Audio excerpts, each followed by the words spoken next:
My mother was in a bad car accident in order to where she needed the pills for herself. Stephen Simpson knows the dangers of prescription pain pills all too well. At the age of 15, he decided to try his mother's oxycodone tablets. And so I tried it. And from then on, I was able to just have the pills readily available. Stephen continued to steal his mother's pills, but never all at once. That would have alerted his mom to his growing drug addiction. Because I'd only take 1 or 2 at a time. I didn't want her to know. There's no way. So I'd only take 1 or 2 of them at a time. From there, Stephen's life spiraled downward. He hung out with friends who used drugs too. Eventually, needing more and more opiates to get high, he moved to cheaper, easier to get heroin. And that's how most people actually start off. They don't act. Most people actually know heroin's bad, right? It's not good. So at that point, they're not going to exactly just go pick up heroin.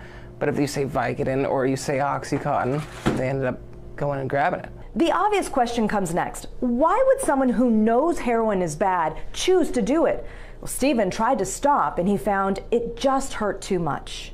Let's just say if you just have every single muscle in your body aching until you cannot ache anymore, not be able to sleep, not be able to do anything, just every single, from your head to your toes, just aches.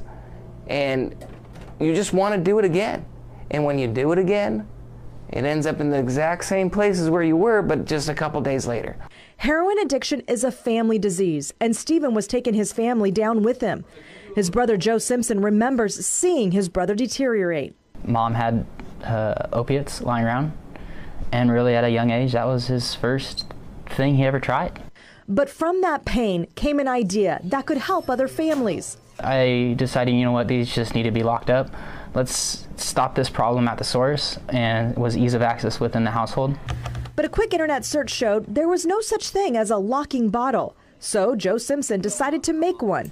His partner and college roommate, Nate Langley, remembers the day. Joe starts tearing apart a bunch of locks in the house, and I asked him, "What are you doing here?" And I kind of had an idea, and he told me about the situation with his family because we were close.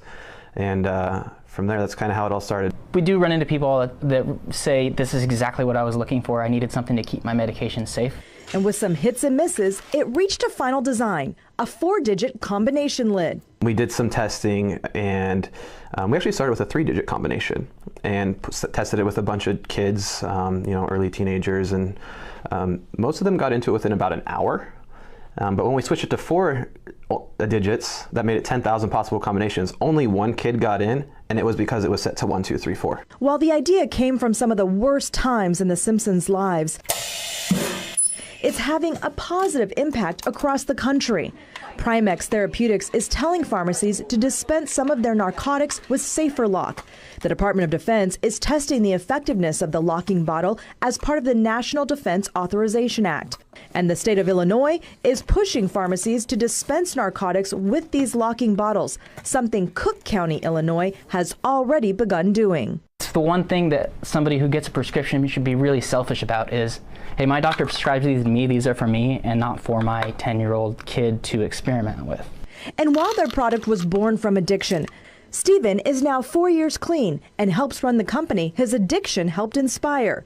He says if this had existed when he was 15, it would have made all the difference. I wouldn't have done it because I wouldn't want my parents to know. All these pills need to be locked up. I mean, it's the gateway to heroin.